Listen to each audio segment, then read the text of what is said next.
Hey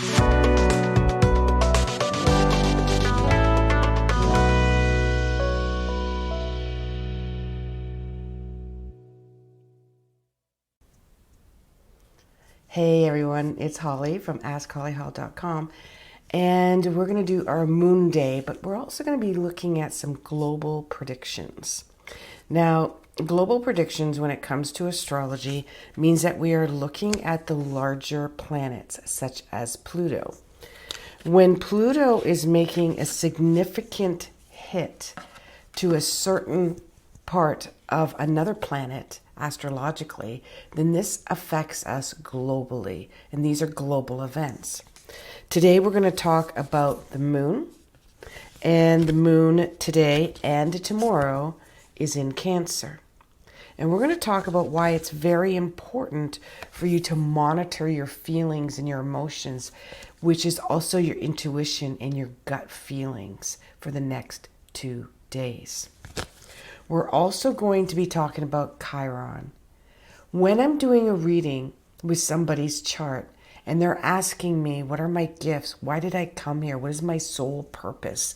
These are people that are specifically trying to get out of the matrix. Okay? The matrix is capitalism and our global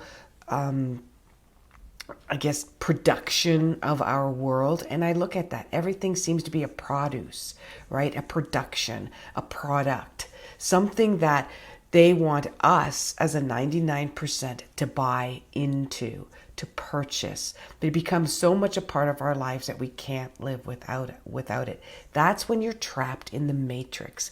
When people are starting to realize they don't want to be a part of the matrix any longer. I had a beautiful reading with a client yesterday. I've been reading for her for 4.5 years. And she's in the European area. So she's very much affected about what has been going on in Russia and in Ukraine. And she went through a very difficult time over the last 2 years with her family members along with her businesses. And when I talked to her yesterday, she gave me her aha moment, which means she passed the test. The very deep, dark night of the soul rebirth test. Those are 2.5 years long. And that is ruled by Pluto in people's charts.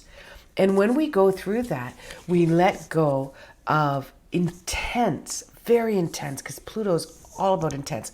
Pluto's about past life characteristics that are holding us back from success, from happiness on a deep soul level. Was she successful? Absolutely. She had a chain of businesses.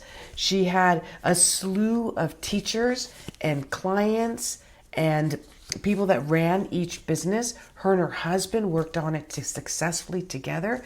2 beautiful twin children, a grown up now. But she came with this aha moment. Money doesn't mean that much to me anymore. I want to sell my business. I want to get out of the matrix. I want freedom. And part of what was going on was with Uranus. I want freedom from the matrix. And so this is so uncharacteristic of who she was before. And that's exactly what Pluto does when it is creating a soul rebirth for you. So the reason that I'm mentioning Pluto opposite of the moon is for the next 2.5 days, you are going to want to monitor your emotions. I'm not saying use your emotions to have a pity party or feel sorry for yourself or to focus on them so that your day or your next 2 days will be more difficult. Not at all. Emotions are a navigational tool. And as a navigational tool, they help intuitively navigate us in the right direction, in a direction that is good and best for your soul. And that's what Pluto represents. The soul has a completely different agenda than our human selves. And I'll tell you, we're going to talk about that in my next video. as well as we're going to be talking about Pluto for the next 5 years, also, 3 years, also sidereal astrology and how that started in December of 2020. Does that ring a bell? Does that have something to do with COVID? And then we're going to also talk about predictions for the next couple of years. Now, on my live, which you will also see on this YouTube channel or wherever you're watching it, I will also be talking about May 16th, 2022. I will be, from now on, using a combination of the traditional zodiac system as well as sidereal. And I won't get into the technical details of what the difference is.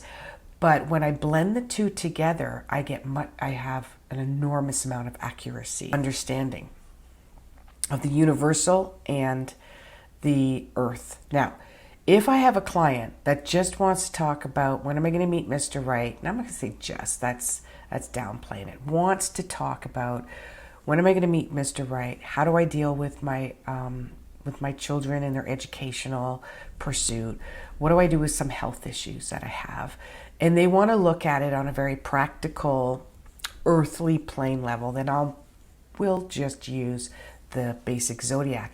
But if you want to know on a deep soul level of the other underlying issues around this and how it can benefit you in growing on a soul level and on a galactic universal level, then I will use also sidereal, Pluto and Chiron as well. So now we're just going to go a little deeper into that soul level so you have an understanding. So let me give you a feeling. So today, let's say I'm feeling very sad and I'm feeling a loss of family. I'm feeling a loss of connection. I'm feeling a loss, for instance, okay? And some of this is true for me, some of it's not. And on a deeper level, this is self-nurturing because that's what Cancer Moon is. This is a time for me to take a look at self-nurturing. So what I want to do, because there's an opposition, I want to look at what is the opposite. What is the opposite of feeling loss of a family connection? Is having family connection. What is the feeling of feeling the loss of family connection? Loneliness, sadness, lack of nurturing from others. So I want to do the opposite, and I want to inject some happiness. Maybe watch a good movie or go out for a nice walk, go by the water. That's a strong water sign. I might want to nurture someone else or find a way to nurture myself. So I'm going to look a little deeper, and Cancer is in my 11th house. My moon is in my 6th house. 6th house has to do with health. So I may want to take a look at a new health regime today, start a new practice today that's good for my health. Now, since I haven't been well for a couple of weeks, I have not been continuing my practice. So I know that today I'm going to nurture myself with some Qigong, and also some yoga. Just an energetic one, nothing that's too taxing on my physical body as I'm still in the healing mode. The 11th house has to do with hopes and dreams and goals, and also friendships.